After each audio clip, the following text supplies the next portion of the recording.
Hello, New Prospect family. Welcome to RTB 2021 for August the 9th, 2021. Great to be back with everybody. I want to thank Pastor Drew for filling in this past week. This is a needed break as we get ready for classes here at AU. And I got my pens ready for grading for my Hebrew class starting this fall. You always have to have a good number of red pens for that class.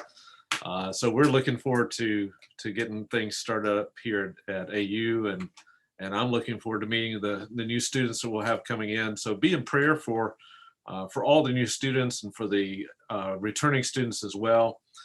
Pray especially for our classes that like our Intro to Bible class and our philosophical foundations and moral reasoning class and our Christian worldview class. Those are three classes that all majors at AU have to take.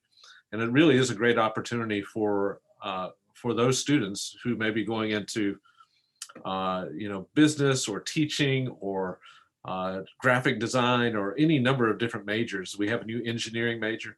All these majors will have those classes, and what an amazing opportunity to not just present the gospel to everyone at AU, but also an opportunity for the believers who are here at AU. To mold and shape them and give them a solid foundation of a Christian worldview to take out into the world. Ministry majors can only do so much. We need people who are grounded, solid in the gospel of Jesus Christ, going into all avenues of life. And so we're excited for what God is going to do through our students and in this next school year. So definitely be in prayer for us as we start up. But a lot of great things going on at New Prospect as well. I'm really excited about the new year, new academic year, I guess you could say, at New Prospect. We're about to start, of course, a new sermon series starting in September in the book of Acts. And You Shall Be My Witnesses is what I'm calling that. So I'm excited about that as well. And we've got a lot of great opportunities to minister and continue our missions efforts in this the coming months as we approach Christmas. Of course, we got our Christmas program coming up, so lots of great things going on. But let's launch into our text for today. We've got Ruth Chapter 2, Acts 27, Jeremiah 37, and then Psalm 10. Let me start out with Psalm 10. So this Psalm 10 is a corporate lament. So we've talked about laments before. Laments, of course, are expressing sorrow or deep emotions before God. Sometimes questioning, sometimes expressing a desire that God would intervene in some crisis in the person's life. In fact, Psalm 31 that Logan preached so well on a few weeks ago was a lament psalm. And this one is a community lament. In other words, it's one uttered by the entire community, not just an individual.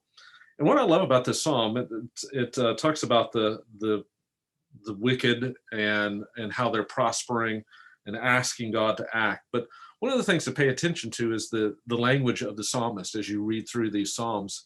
And especially as you read through the psalms, you'll notice things like some of the figures of speech that are used. And one of the most prominent figures of speech that's used in the psalms in reference to God is something called an anthropomorphism or anthropopathism.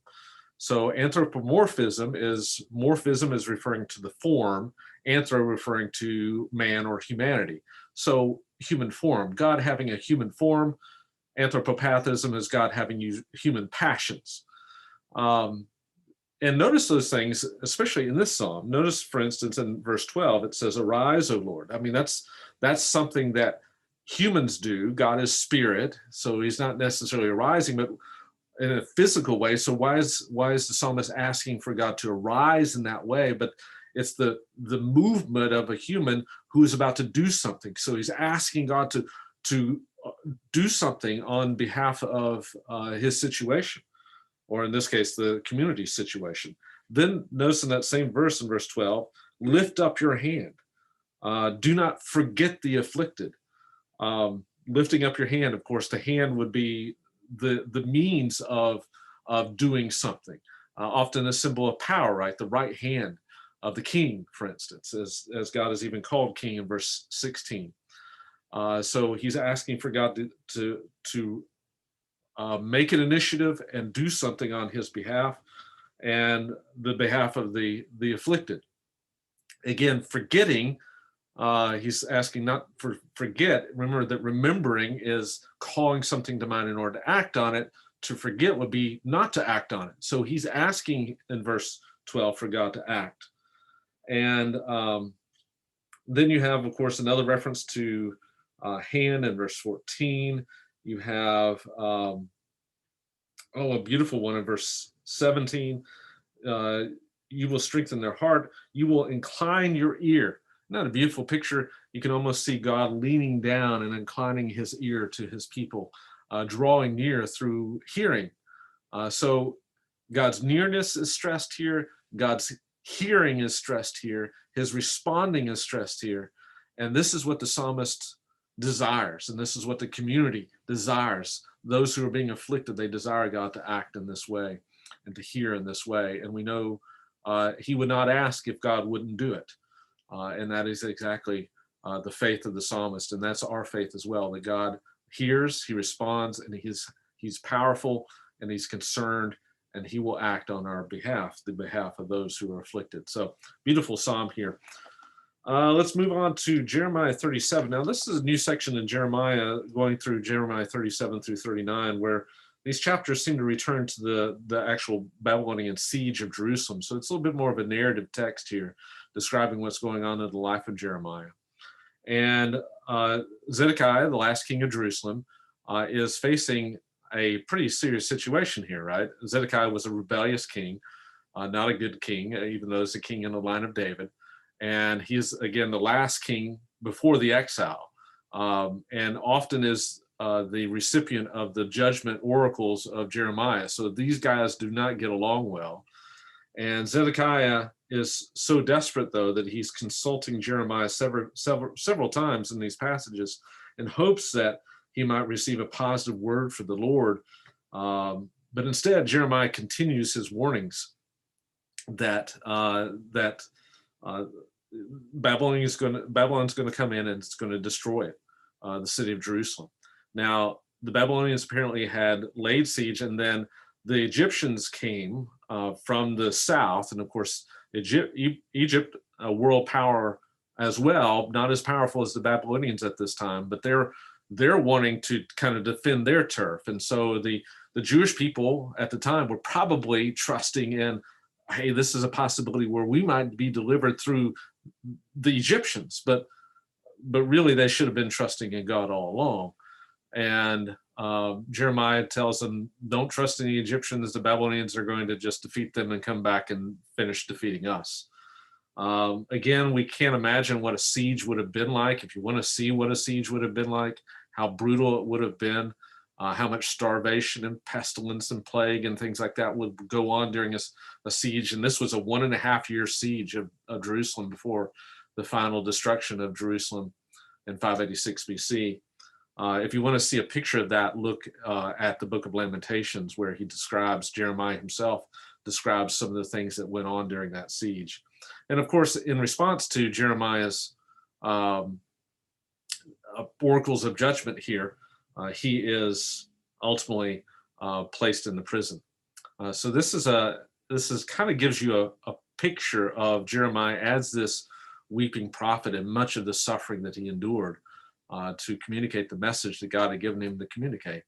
So it's but it's a striking text, I would say, in Jeremiah 37. That brings us to Acts 27. I'm going to finish up with Ruth. Acts 27, we're getting close to the end of Acts once again. And this is Paul's journey to Rome. Remember that he had appealed to Caesar, and thus he is being taken there. And of course, this all fits in part of Luke's purpose as the author of the book of Acts. Remember that at the very beginning of the book of Acts, that Luke establishes his purpose to show how the gospel is going from Jerusalem to Judea to Samaria to the othermost parts of the earth. Well, those othermost parts are Rome. And so this is part of God's plan for Paul, even in appealing to the Caesar, going to Rome, and ultimately dying in Rome. Part of that whole plan is for God to use Paul to take the gospel to that city and thus to the rest of the world. the heart of the Roman Empire here in the city of Rome. And so what's interesting as you read through this text, it seems like a fairly straightforward narrative and a kind of an exciting one because it details this shipwreck. This is not a good time to be traveling on the Mediterranean in this, I think it was later in the year when the winds would not be favorable and you'd have these storms that would kick up as did in this case. And they end up getting shipwrecked on the Isle of Malta. But this is what's beautiful about this text is that throughout this story, even though it seems like a straightforward narrative, throughout the story we see that Paul is confessing his confidence that God is going to preserve him. In fact, the whole narrative ends with, and so it happened that they were all brought safely to land. Well, how were they brought safely? This was in fulfillment of the promise that God had given Paul himself, that they were going to deliver, he was going to deliver this ship, and that everybody on board, if they followed God's instructions and facing the storm, would survive. And so it's a neat picture of God's providential protection of Paul, even as he takes this gospel to the uttermost parts of the earth. And of course, this is kind of how the book of Acts will end in the next chapter, with Paul in Rome ministering and the gospel moving forward. But we'll get to that tomorrow. That brings us finally to Ruth chapter 2. So Ruth is a wonderful book. It is a bright light in the midst of a very dark time in the history of Israel. Remember that Ruth occurs during the time of the Judges, which is a very dark time in the history of Israel, as we talked about walking through the book of Judges. I didn't get a chance to talk about this, but in Judges 17 through 21, these were texts that Pastor Drew dealt with last week. But Judges is a dark time, and those last two narratives in the book of Judges 17 and 18, dealing with the story of Micah, and then Judges 19 through 21 dealing with the story of the Levite and his concubine. Both of those stories show how Israel had reached rock bottom Canaanization. In other words, they had become just like the Canaanites, and they were fighting against the tribe of Benjamin, almost wiping them out, just as they should have done to the Canaanites. In other words, they were treating each other like Canaanites because they had become like Canaanites. And so during that time, it seems like nothing is happening that's good. But then we come across this book of Ruth. And Ruth, what's interesting about the book of Ruth, obviously it's one of the two books in the Old Testament. It's entitled after a female character. But what's interesting about this character is, of course, that Ruth is not an Israelite. She's a Moabite. She's a Moabite woman. In fact, she's called 5 times in the text, I believe, Ruth the Moabitess. It's something that the author seems to be stressing. And yet God is working in the life of this Moabite woman to bring about his plans and purposes. Now, I wish we could really dive into this text, and it's such a beautiful text. But if you remember in chapter 1, you have this basically a tragedy on a very personal level of Naomi and her family. They initially experience her and her husband and 2 sons experienced the tragedy of this famine, which would have been a covenant curse sent upon Israel because of their covenant disobedience to God, which forces them to do the crazy thing of leaving the land, right? Leaving the promised land. They got so bad. And it's almost as if, hey, we're forsaking God. We're getting out of here because God has seemingly forsaken us. But it's in the time of the Judges, right? And so they leave. But then in verse 6 of chapter 1, it says that God visited them and returned them and returned the food to the people. They removed the famine from the land. So removing the covenant curse, in a sense, restoring them to covenant relationship. By the way, this is one of 2 times in the book of Ruth where God is set to act.